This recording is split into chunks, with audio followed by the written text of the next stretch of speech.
नमस्कार विद्यार्थी मित्रांनो, बघा statistical modelling for machine learning. बघा त्यातला आपल्याकडे लेसन आहे स्टॅटिस्टिकल टेक्निक्स. बघा त्यातला एक वर्ड प्रॉब्लेम आपल्याकडे आहे, 4 मार्कचा हा एक वर्ड प्रॉब्लेम आहे. बघा the mean of 100 items was found to be 30. म्हणजे इथे लक्षात घ्या, तुम्हाला नंबर ऑफ आयटम्स तुम्हाला दिलेले आहे 100. त्यानंतर तुम्हाला त्यांचा मीन दिलेला आहे म्हणजे x बार, तो आपल्याला दिलेला आहे इथं 30. पुढे बघा, if at the time of calculation 2 items were wrongly taken as 32 and 12 instead of the 23 and 11. बघा आपल्याकडे हे रॉंगली व्हॅल्यू आहे म्हणजे इनकरेक्ट व्हॅल्यू आहे 32 and 12 आणि इन्स्टेड ऑफ 23 and 11 म्हणजे आपल्याकडे करेक्ट व्हॅल्यू आहे. तर इथे लक्षात घ्या, फाइंड द करेक्ट मीन. आपल्याला करेक्ट मीन फाइंड आउट करायचं आहे. तर बघा आपल्याला मीनचा फॉर्म्युला आपल्याला माहितीच आहे, x bar is equal to summation of fi upon n. Summation of fy जो आहे म्हणजे या संबंध बघायला गेला तर एक इनकरेक्ट व्हॅल्यू आपल्याला इथे फाइंड आउट करायची. बघा n ची व्हॅल्यू आपल्याला दिलेली आहे 100. बघा n आहे 100. समेशन ऑफ fi म्हणजे incorrect value as it is आणि मीन आपल्याकडे आहे इथं 30. त्यानंतर पुढे बघा, summation of fi is equal to 30 into 100. डिवाइडचा जो आहे इथे आपण त्याला मल्टिपलला पाठवला, मग therefore summation of fi is equal to 3000. बघा अशा पद्धतीने आपण इनकरेक्टेड व्हॅल्यू इथं फाइंड आउट केली. परंतु फाइंड आउट काय करायचं आपल्याला, करेक्ट मीन.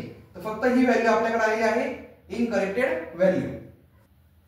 बघा नेक्स्ट इथे लक्षात घ्या, आता आपण इथं करूया करेक्टेड व्हॅल्यू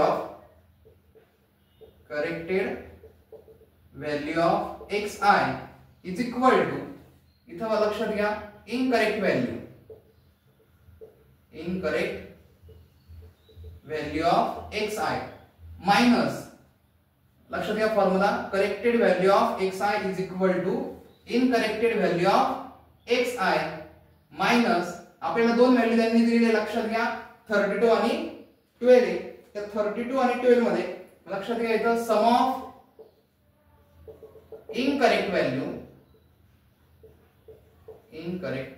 व्हॅल्यू प्लस करायचं सम ऑफ करेक्टेड व्हॅल्यू. लक्षात घ्या म्हणजे आपण काय करतो आता, करेक्टेड व्हॅल्यू ऑफ x आपल्याला करेक्टेड व्हॅल्यू काढून घ्यायची.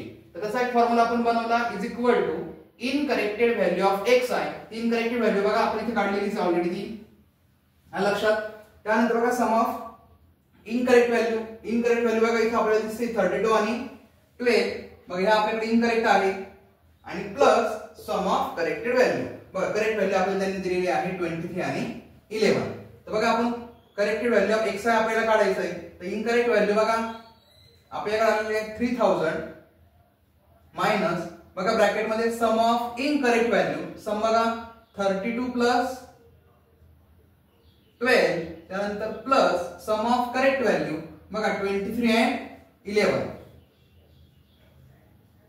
बघा यांची एक सम केली बघा आपण इथं, म्हणजे यांचं कॅल्क्युलेशन करून बघा, म्हणजे 3000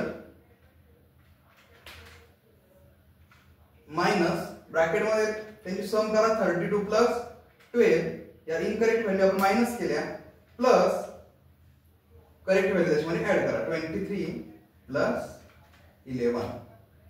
बघा याचं आपल्याकडे फायनल जी व्हॅल्यू आहे करेक्ट व्हॅल्यू ऑफ xi चं ते आहे 2990. म्हणजे बघा आताशी आपल्याकडे आलेला आहे correct value of xi, but आपल्याला फाइंड आउट काय करायचं आहे, करेक्ट मीन. तर लक्षात घ्या, therefore correct mean is equal to correct, लक्षात घ्या इथं correct value of xi upon n म्हणजे टोटल नंबर. तर बघा करेक्ट व्हॅल्यू ऑफ xi तुम्ही काढलेली आहे 2990 डिवाइड बाय, बघा नंबर ऑफ आयटम्स आपल्याकडे आहे 100. म्हणजे आपल्याकडे जो काय फाइंड आउट होईल, करेक्ट मीन. म्हणजे 2990 डिवाइड बाय 100 म्हणजे आपल्याकडे फायनल आन्सर आहे 29.9. म्हणजे अप्रॉक्सिमेटली आपण इथं 30 करेक्ट मीन असं आपण 29.9 आहे, म्हणजे करेक्ट व्हॅल्यू म्हणजे करेक्ट मीन जो आहे तो आपण 30 इथं लिहू शकतो. बघा next example, the mean monthly salary of 10 members of the group is 1445. बघा आपल्याला नंबर ऑफ मेंबर्स n आपल्याला दिलेला आहे 10 आणि 10 मेंबरच्या सॅलरीचा मीन आपल्याला दिलेला आहे 1445. पुढे आहे का, one more members whose monthly salary is 1500. या सॅलरी मध्ये एक मेंबर अजून आपण ऍड केला, त्याची जी काही मंथली सॅलरी आहे ती आहे 1500.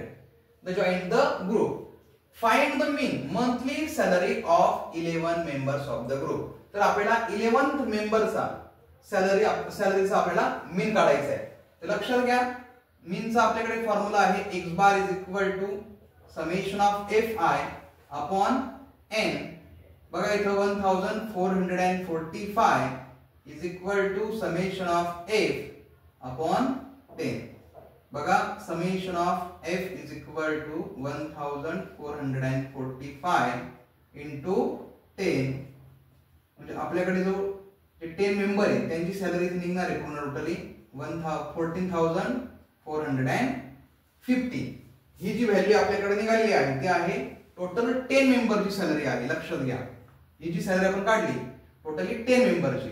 आता ह्या सॅलरी मध्ये होतं काय, तर अजून एक पर्सन ऍड होतो ह्या ग्रुप मध्ये आणि त्या पर्सनची सॅलरी जी आहे ती आहे 1500.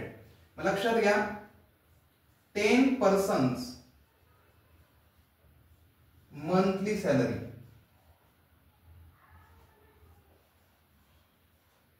किती आहे ती 14,450. ही आपल्याकडे निघालेली आहे. कंडिशन काय आहे, एक पर्सन त्याच्यामध्ये जॉईन होतोय. आलं लक्षात, एक पर्सन त्याच्यामध्ये काय होतोय, जॉईन होतोय. म्हणजे या सॅलरी मध्ये वन पर्सन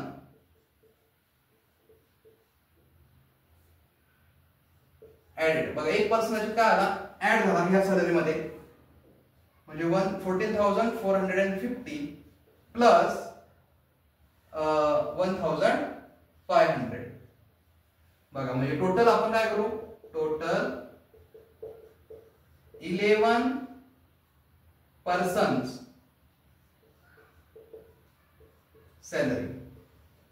बघा पहिले 10 मेंबरची सॅलरी आपल्याकडे होती 14,450 प्लस त्याच्यामध्ये 11 म्हणजे अजून एक पर्सन ऍड झाला म्हणजे टोटल 11 पर्सन झाले. तर त्यांची सॅलरी बघा 14,450 प्लस 1,500. बघा आपल्याकडे जी सॅलरी आहे 15,915. टोटल 11 मेंबर्स झालेली आणि आपल्याला जो काही मीन काढायचा आहे तो 11th मेंबरचा काढायचा आहे. लक्षात घ्या, 11 मेंबरचा मीन म्हणजे मीन इज इक्वल टू, बघा टोटल पर्सन म्हणजे टोटल 11 पर्सनची सॅलरी किती आहे आपल्याकडे 15,950. बरोबर, त्याला डिवाइड बाय मीन तुम्हाला लावायचं आहे. म्हणजे डिवाइड बाय तुम्ही नंबर ऑफ पर्सन बघायला गेलं तर 10 लावा किंवा काय लावा 11 लावा. तर याच्यामध्ये बघायला गेलं तर मीन तुम्हाला काढायचा आहे 11 पर्सनचा. तर म्हणून ह्या आलेल्या व्हॅल्यूला डिवाइड बाय किती लावा 11, कारण 11 पर्सनच्या सॅलरीचा आपल्याला मीन काढायचा असल्यामुळे डिवाइड बाय आपण तिथं 11 लावू. बघा आलेल्या व्हॅल्यूला डिवाइड बाय 11 म्हणजे एका पर्सनची जी काही व्हॅल्यू आपल्याकडे निघते ती आहे 1450. म्हणजे बघा अशा पद्धतीने आपण 11 पर्सनच्या सॅलरीचा मीन इथं फाइंड आउट केला. आणि लक्षात हे दोन वर्ड प्रॉब्लेम आहेत, हे व्यवस्थित करा.